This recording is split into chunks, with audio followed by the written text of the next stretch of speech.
Hello everyone and welcome back to another Universe Sandbox video, and today we're going to be continuing on with our latest alternate reality solar system which we're evolving from birth to death. So if you remember last episode, definitely check it out if you haven't seen this one already. We have made Neptune the dominant gas giant in the solar system, which is an interesting prospect. I mean, technically it probably wouldn't be an ice giant if it was the dominant object because it'd have more hydrogen and helium, but for the sake of visuals I've kept it blue. I noticed some people did mention that.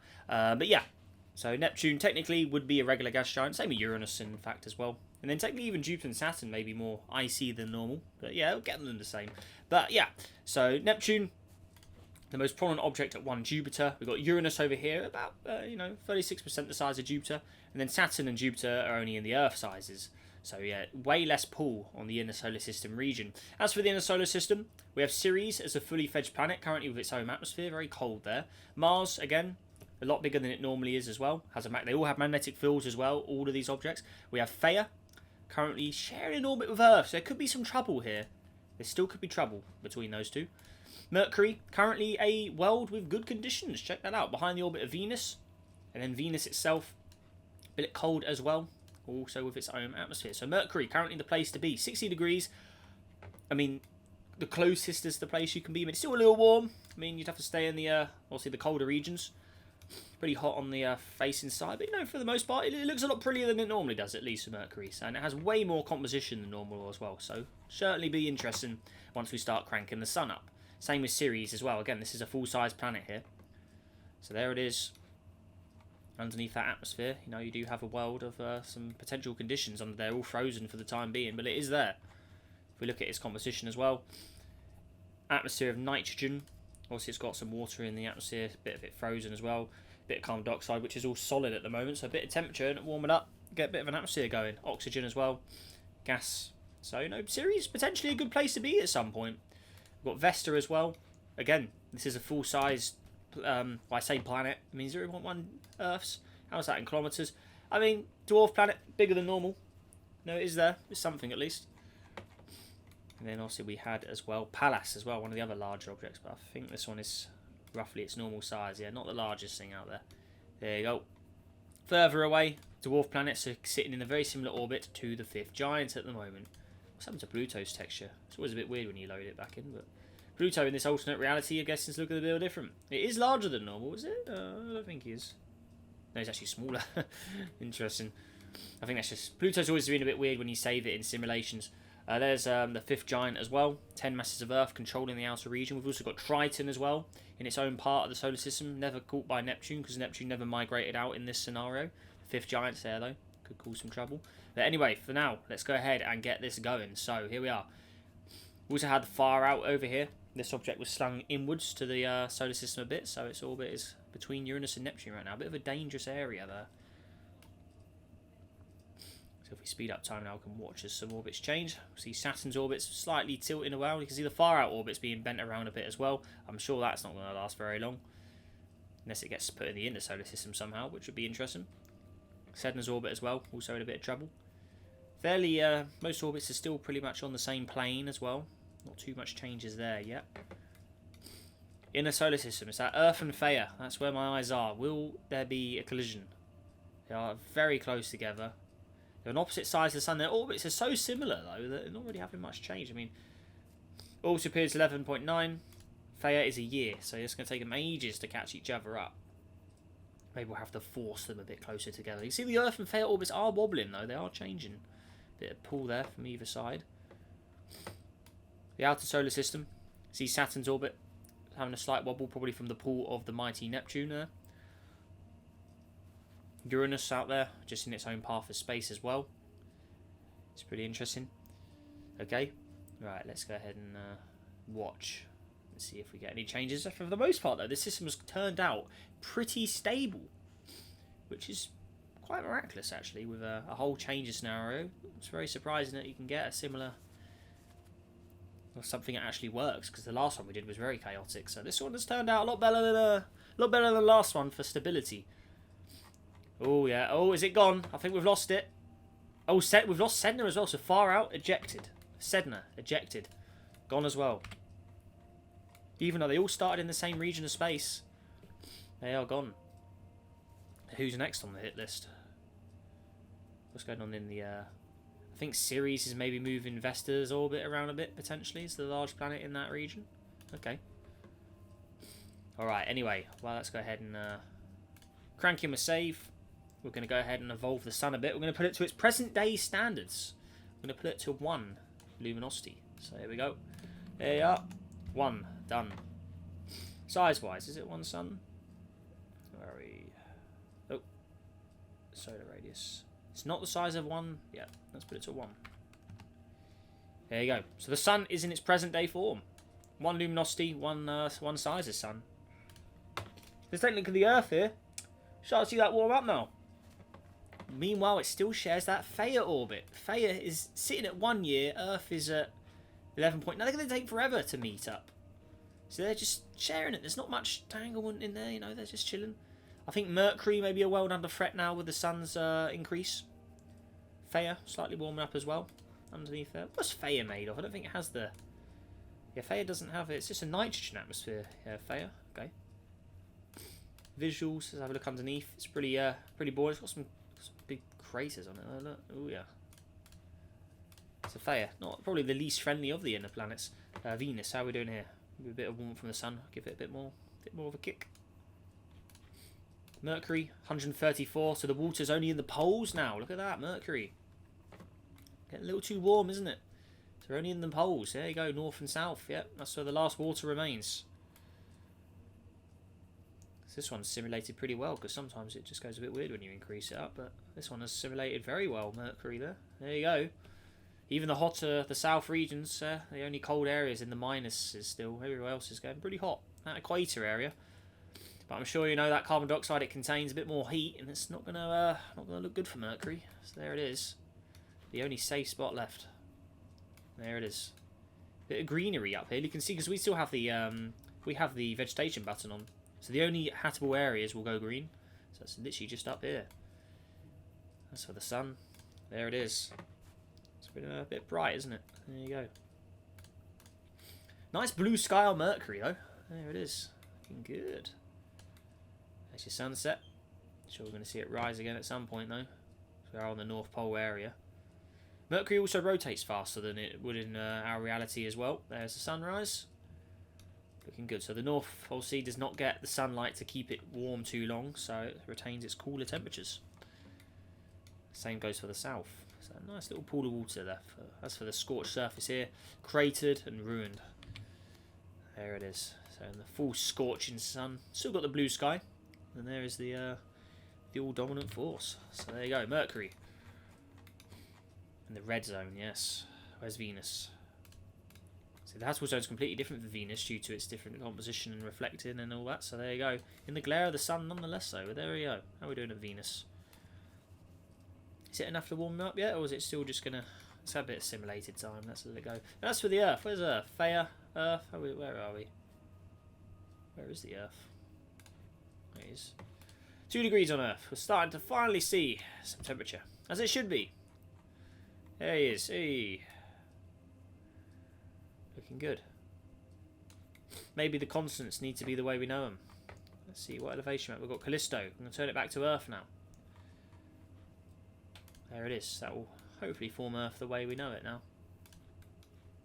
Remember, this is an alternate reality, so we're going to give it a second map. I'm going to keep that original Callisto map it had.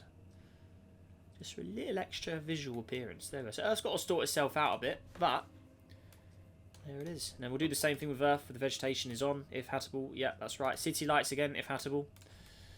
And it is apparently habitable. The lights have turned on. Hey. So Earth is slowly forming itself around into the way we know it. Very nice. How's Mars doing? Again, a world that's still a bit cold at the moment. It has its atmosphere. So it does have the atmosphere, but it just needs a bit more warmth to really get going. So the same, we'll turn those on, and if it goes habitable, it goes habitable. We'll see the green. But right now, Mars just doesn't have the, it has the carbon dioxide. It's got all the gas, it has the stuff it needs. It just needs the warmth. Same as Ceres. Remember, they all have magnetic fields as well for extra protection. So there you go. But remember, if Earth and Feya have an encounter, that will completely destroy Earth's composition that makes it what it is. So Earth will have a complete change of heart. Getting all that extra material that Feya contains, it could be very dodgy for Earth. There you go. Right, let's have a little more simulated time. Wait for Venus to get the warmth it needs as well. Because technically we're in the present day part of this solar system. So now we're going to evolve into the future and start making the sun a little more or less friendly. So there you go. Right, Venus. How are we doing at Venus? Still cold at Venus. It just doesn't have the... I'm guessing it's just... Is it the albedo maybe? It isn't, no. What's its atmosphere? Ah, maybe this is why. That atmosphere does not look 0.8 ATM. So Venus is a very light atmosphere. It's not doing it. So it's colder than Earth is, and even though Earth's by 11 degrees at Earth, there you go. So a little different to the way we know it. This version of Earth, but you know it's still enough to be what we know. It's just a lot more water heavy. This Earth looks of things with that Callisto texture, making a bit of difference to it. So if you want to have a proper look, there it is. But again, alternate reality Earth, it just has more water than normal. Still has all the continents, you know. There's a lot less of Europe, though. Africa, a lot more water heavy. So a very water heavy Earth here. By the way, the surface map has gone. But either way, if we look at its stats, still very promising. So that's all it needs. It's got its magnetic field. So this alternate reality version of Earth, you know, a little different. There we go. So that's for the sun. Now we're going to start going into the little bigger region. So the radius of sun can increase 1.05. Luminosity, again, it's tiny. I'm just going to increase it by a tad. A tiny, just a little, 0.01.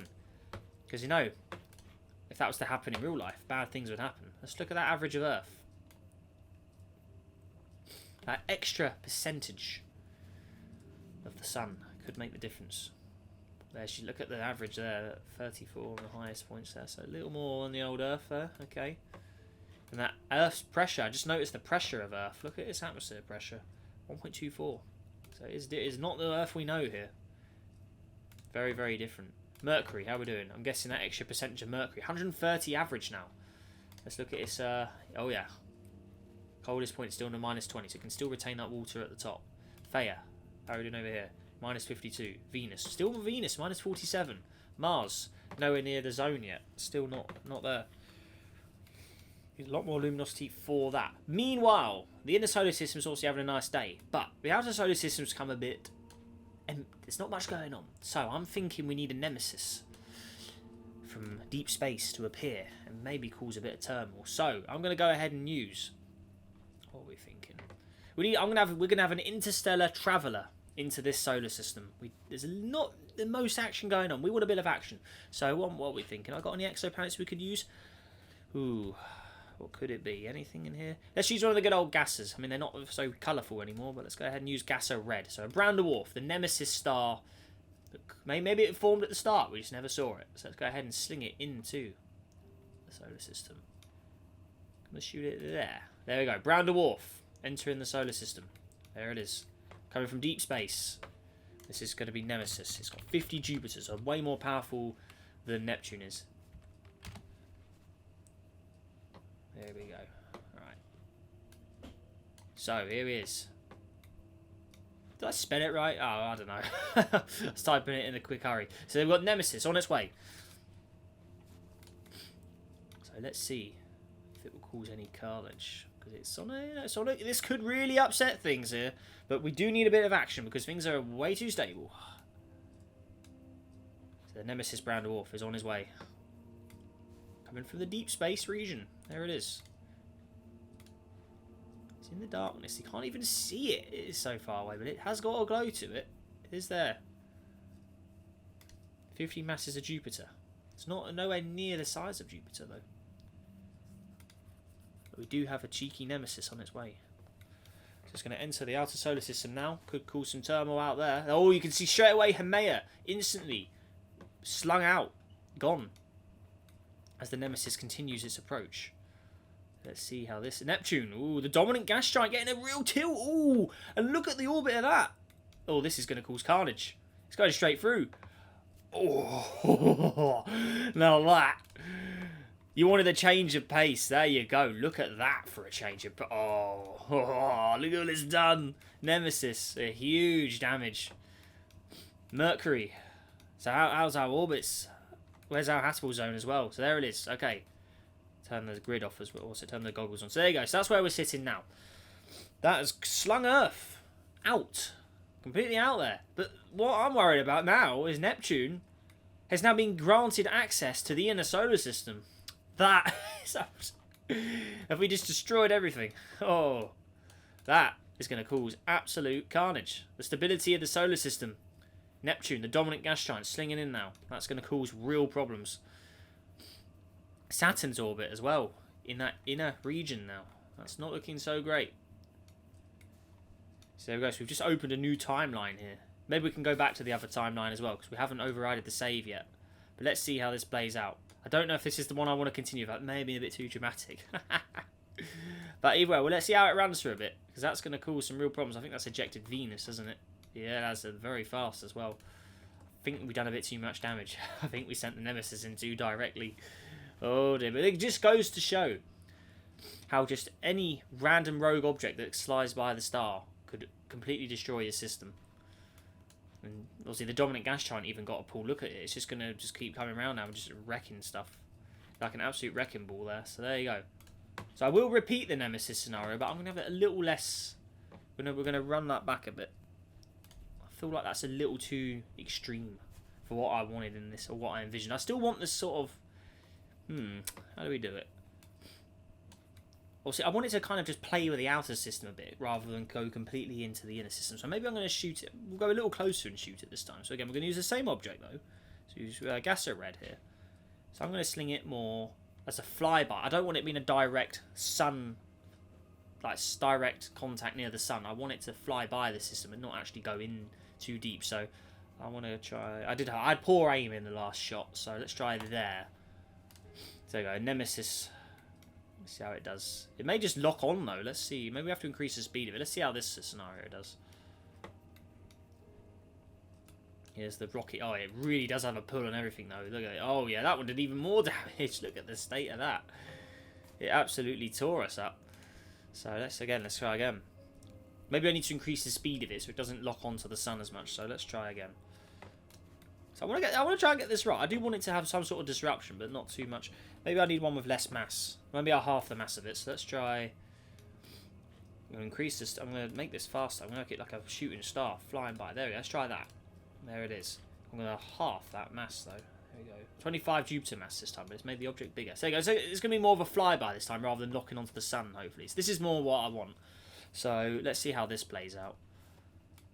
This hopefully will be the scenario we stick with. So here it is. Creating a different timeline. There you go. Look at the turmoil it does in the outer system. There you go. So there's a little jink. That's all I want. I wanted a little change of pace there. Just see if it upsets anything in the long run. So there you go. So it flies out. That's what I wanted. Not destroy the entire inner system. So there we go. So that's the Nemesis gone. So I want to see if that had any effect on the so we did see it had a slight change on one of the... I think it was Jupiter it affected there. So that's gone. Right. So we've had our interstellar traveller for this video. So let's go ahead and see if that was going to cause much of an effect. So again, the sun here, we need to just rebuff it to where it was. So let's go ahead and just put it up to... I'm going to move it further than what it was actually. So I'm going to put it to 1.0 or 1.05. Lock that and make it bigger as well. So yeah, I'm going to put it to 1.1 suns. There you go. There you go. So bigger star. There it is. A little whiter in shine as well. So now let's go ahead and see some more effects. Earth and Feya are getting a bit comfortable there, aren't they? A bit close, aren't they? Yeah. Still just not meeting though. They're just chilling, aren't they? So Earth, obviously we're going to see the warm up now. Also, we need to change that texture back, didn't we? So the Earth one. And we still had the Callisto, because this is still alternate reality, so the Earth is still different. So there it is. More cratered than normal, but there you go. Alright. But I think it was the Jupiter orbit that had a slight change, wasn't it? So there you go. But it seems like no, nonetheless, it didn't do the most effect that I envisioned, but it did affect the outer. It did pull on the outer objects a bit. Oh well. So there you go. Yeah, the Nemesis plan didn't really go to as what I wanted. I think it was a little too much for it. Maybe we need some smaller stuff to fling by. See how it works. Because it doesn't have to be... Oh, what's that? We've lost something. Pallas. So maybe the Jupiter moving inwards did have an effect. Interesting.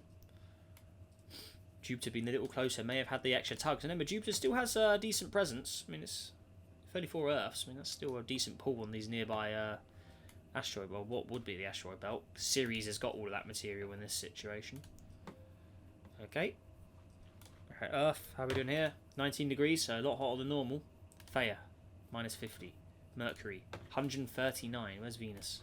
Minus 44 still. Mars, a lot further out, still not getting it. And obviously Ceres nowhere near there. So let's keep cranking the sun up then. Let's go to 1.1 suns. Lunar size will keep the same for this one. Mercury should really start feeling the heat now, I think. It's in the reddest of the red. 144. See if that surface water retains. Venus still not wanting it. Venus is just hanging on in there. It just does not want to warm up. Obviously, it's just it just doesn't have the atmosphere yet to really do it. It's not even in the red zone at all. Mercury, on the other hand, yeah. Earth and Feya, look at this. They're nearby objects, aren't they? They're really close. We can see them just... Can you see the Earth from Feya's perspective here? Let's have a look. Can you spot it? Where is Earth? Can't see him. Where is it?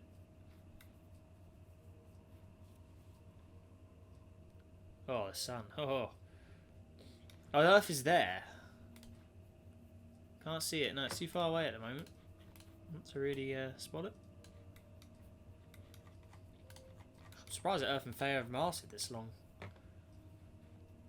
They're just not getting close enough, though, are they? They're just... I think Feya's going to break away a bit now. It's a little closer to the sun again.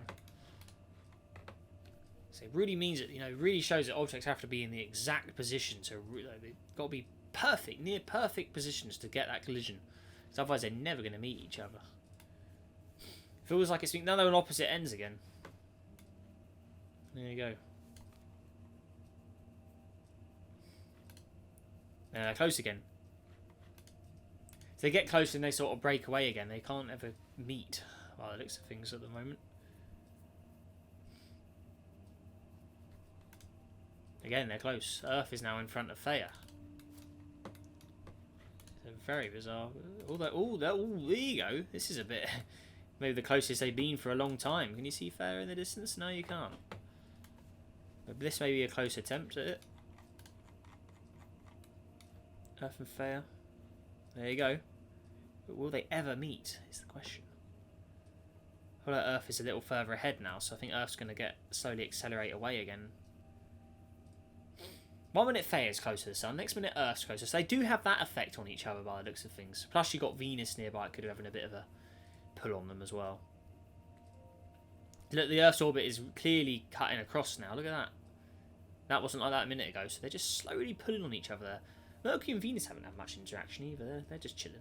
26 degrees on Earth, though. Not very good. Yeah, the brighter sun's really having the effect there, but I'm thinking maybe we may have to do a bit of manual intervention because their orbits are crossing.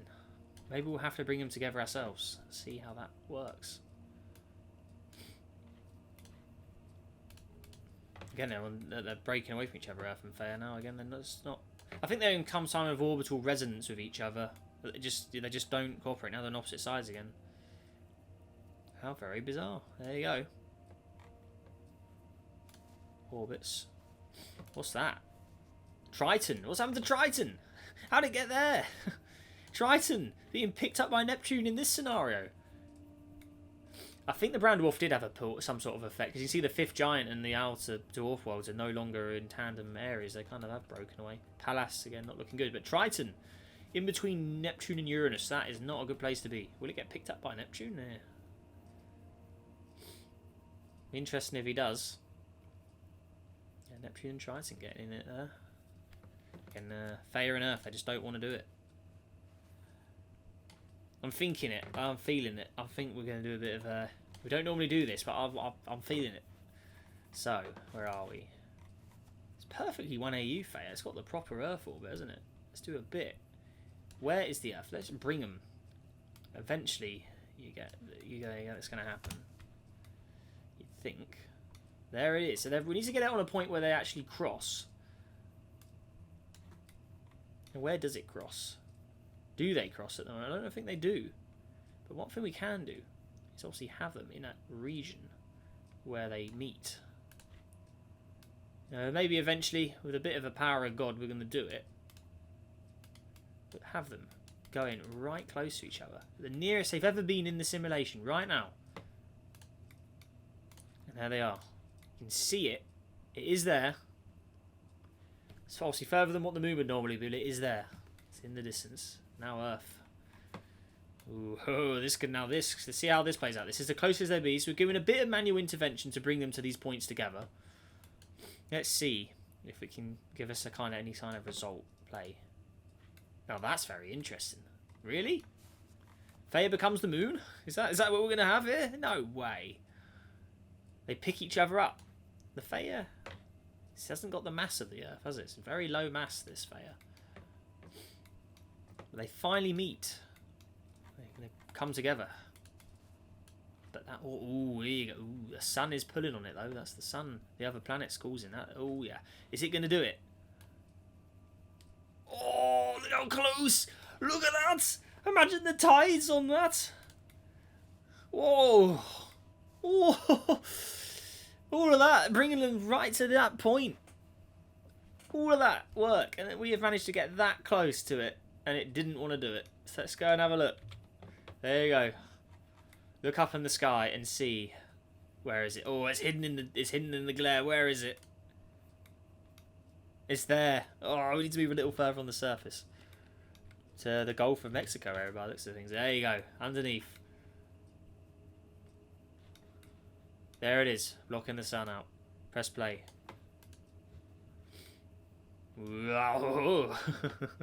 So, after all that, it gets that close. Is any roosh limit maybe or anything? It's very dangerously close.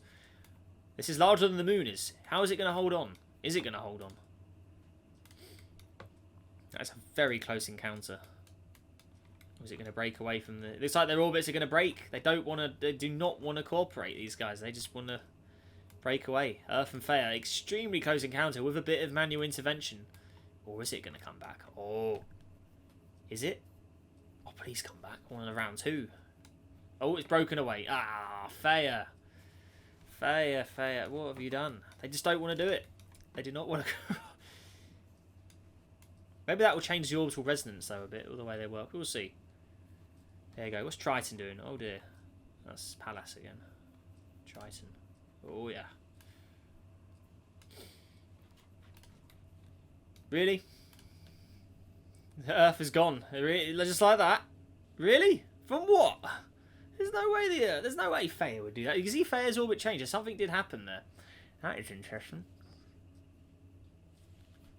Do we go with it though? Do we let it go, or do we try and redo that scenario? You can see the orbits are changing. I don't know if that was a gas giant or something that caused that.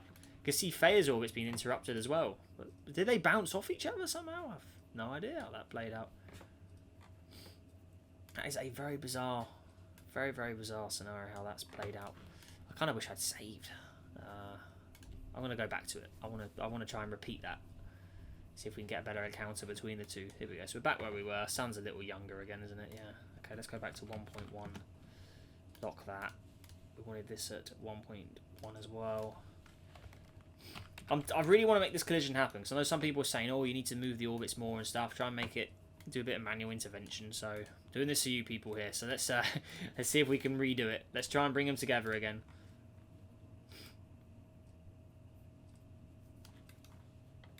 Again, this is a close region. Is that it? Oh, they were looking close there. Is that it? Let's see. We've been waiting a long time for this. If it's going to do it. Will they meet? Is this it? Ooh.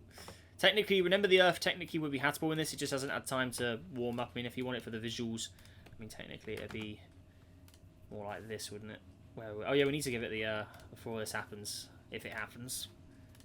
We need to give it what it had, just so we're on par with where we were. Alright, and that's roughly it. I mean, it'd be stabilised phases, wouldn't it? There you go. So that's how the Earth would be looking, roughly.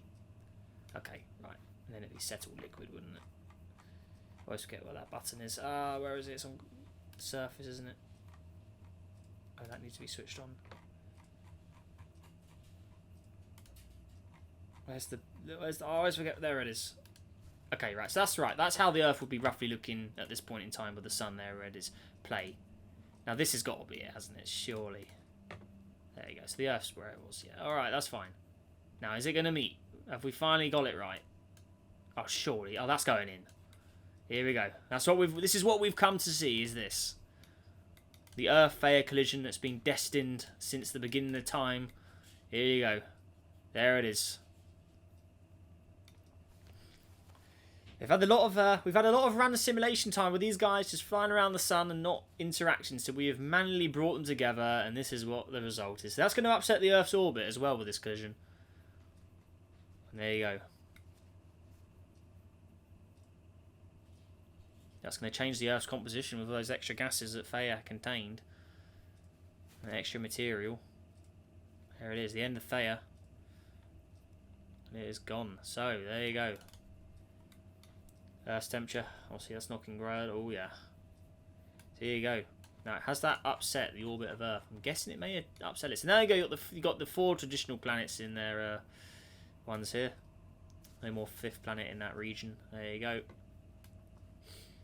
Earth's taking a batter in there. It is. Its orbit's been. Its rotation's been upset as well. All that debris. There it is, slinging out. Oh yeah, all the pieces of Earth and Feya. The sun, new asteroid belt being created here. There you go. So we're going to go ahead and throw in our save now so we can lock that interaction in. So that is always part of the history now. There you go. So that's that chapter done, the Feya collision.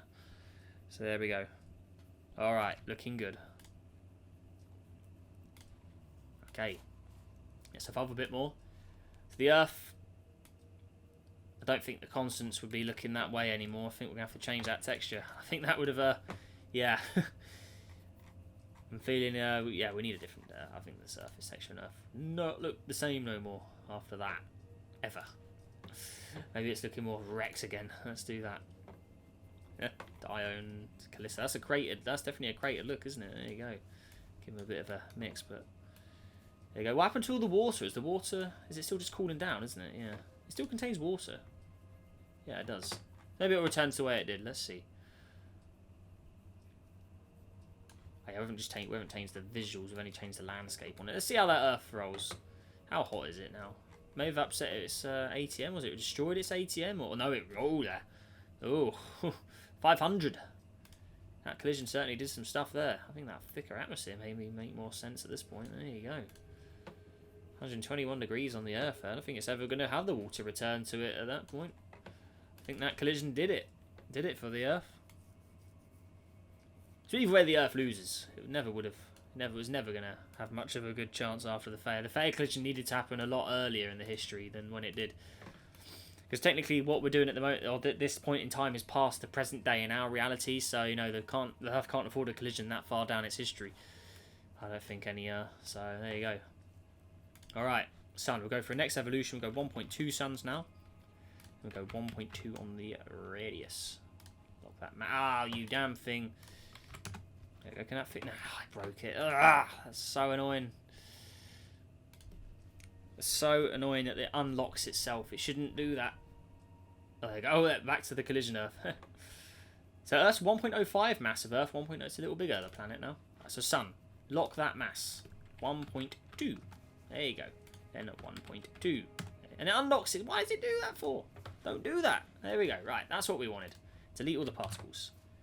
Right, now let's run the simulation before we finish up today. There you go. There it is.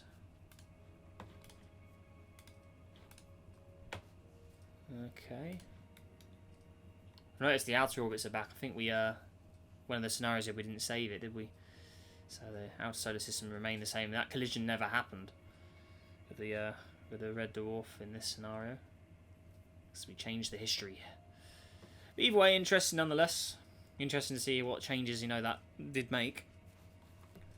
So we've erased that part of we've changed history by never having that brown dwarf interaction. But we have also changed history by making Earth and Feya finally meet up, causing the collision. So there you go. Okay.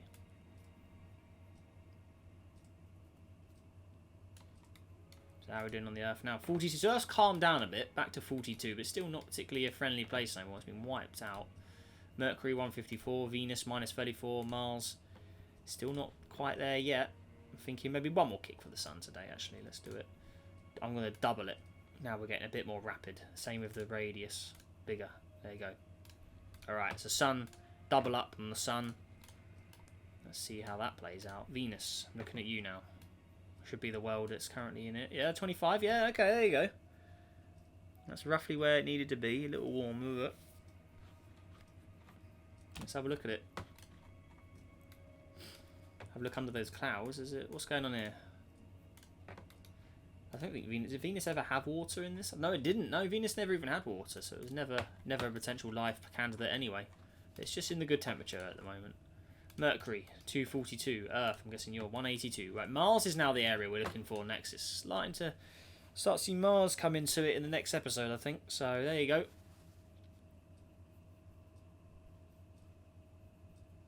There it is. So Mars is our next destination for the good temperatures. Once Venus gets too hot. So there we are. But we're going to finish off this scenario here. So it's been a bit of a drama-filled one. A lot of changing of the past in this one. It took us a while to really get what we wanted, I think. But there we go. So we had the Earth-Feya collision. That's what it was all about. But yeah, it's a bit annoying I didn't save it after the... I should have saved it after we had the correct Brown-dwarf interaction where it changed the orbits a little bit. I kind of wanted to keep that. Oh well. But there we go. Let me know what your feedback down below is in the comments, guys. Do you want me to keep allowing these extra scenarios that we can go back and change, or should I stay with what happens? Let me know. What do you think? But yeah, that will sundown. Hope you enjoyed today's video. If you did, press that like button, subscribe for more. Help us on the journey to 50,000 subscribers as well. Let's see if we can go for 100+ likes. And yeah, make sure you guys will have a great day. Stay safe out there, and I'll see you in the next video. Goodbye.